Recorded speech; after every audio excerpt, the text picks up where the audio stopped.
চলমান আন্দোলন ঘিরে সারা দেশে অস্থিরতা বিরাজ করছে। এমত অবস্থায় পরিস্থিতি স্বাভাবিক পর্যায়ে নিয়ে আসার জন্য বৈষম্য বিরোধী ছাত্র আন্দোলনের সমন্বয়কদের সঙ্গে বসার প্রস্তাব দিয়েছিল ক্ষমতাসীন আওয়ামী লীগ। তবে এই প্রস্তাবে প্রতিক্রিয়া জানিয়েছে বৈষম্য বিরোধী ছাত্র আন্দোলনের অন্যতম সমন্বয়ক নাহিদ ইসলাম। তিনি বলেছেন, সরকারের সঙ্গে আলোচনায় বসার কোনো পরিকল্পনা নেই। শনিবার একটি সংবাদ মাধ্যম জানতে চাইলে নাহিদ বলেন, যখন আমরা ডিবি হেফাজতে ছিলাম তখনও আমাদেরকে প্রধানমন্ত্রীর সঙ্গে আলোচনায় বসার প্রস্তাব দেওয়া হয়েছিল, কিন্তু আমরা এই প্রস্তাবের প্রতিবাদে ডিবি হেফাজতে অনশন করেছিলাম। এর আগে শুক্রবার রাতে গণভবনে একটি জরুরি বৈঠক অনুষ্ঠিত হয়। সেখানে আন্দোলনকারীদের সঙ্গে আলোচনায় বসতে নির্দেশনা দেন প্রধানমন্ত্রী ও আওয়ামী লীগ সভাপতি শেখ হাসিনা। খামের এত দাগ হয় কিভাবে? এই যে ভাবি, দাগও যাবে রাগও যাবে, নিন চাকা সুপার হোয়াইট।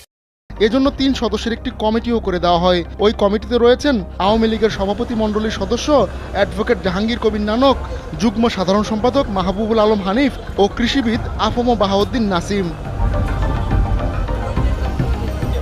বৈঠকে উপস্থিত ছিলেন সাধারণ সম্পাদক ওবায়দুল কাদের, সভাপতি মণ্ডলীর সদস্য doctor Mostafa Jalal Mohiuddin, advocate Kamrul Islam, advocate Jahangir Kabir Nanak, আইনমন্ত্রী আনিসুল হক, দলের যুগ্ম সাধারণ সম্পাদক মাহবুবুল আলম হানিফ, আফম বাহাউদ্দিন নাসিম, ডাক্তার দীপুমনি, সাংগঠনিক সম্পাদক মির্জা আজম, শিক্ষামন্ত্রী ব্যারিস্টার মহিবুল হাসান চৌধুরী নওফেল, শিক্ষা প্রতিমন্ত্রী শামসুন নাহার চাপা, তথ্য প্রতিমন্ত্রী মোহাম্মদ আলী আরাফাত, দপ্তর সম্পাদক ব্যারিস্টার বিপ্লব বড়ুয়া প্রমুখ।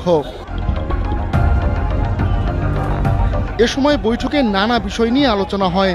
শিক্ষার্থীদের দাবি প্রসঙ্গে জানা গেছে, আগে থেকেই আওয়ামী লীগ থেকে বলা হচ্ছে শিক্ষার্থীদের দাবির সঙ্গে তারা একমত। এরই মধ্যে তাদের দাবি মেনে কোটা সংস্কার করা হয়েছে। হতাহতের ঘটনায় সঠিক তদন্তের জন্য বিচার বিভাগীয় তদন্ত কমিটি গঠন করা হয়েছে। এর সঠিক বিচারও হবে। বৈঠকে নেতারা বলেছেন, শিক্ষার্থীদের আন্দোলনে আওয়ামী লীগের কোনো আপত্তি নেই, তারা আন্দোলন করছে করুক, তবে তৃতীয় পক্ষ যেন তাদের ব্যবহার করে সুবিধা আদায় করতে না পারে সেদিকে সজাগ ও সতর্ক থাকতে হবে। ধৈর্য ধরে পরিস্থিতি পর্যবেক্ষণ এবং মোকাবেলার জন্য নির্দেশনা দিয়েছেন দলীয় সভাপতি। শিক্ষার্থীদের ওপর কেউ যেন কোনো অন্যায় আচরণ না করে সে নির্দেশনাও দিয়েছেন তিনি। আহমদুল্লাহ শিকদার, কালবেলা ডেস্ক।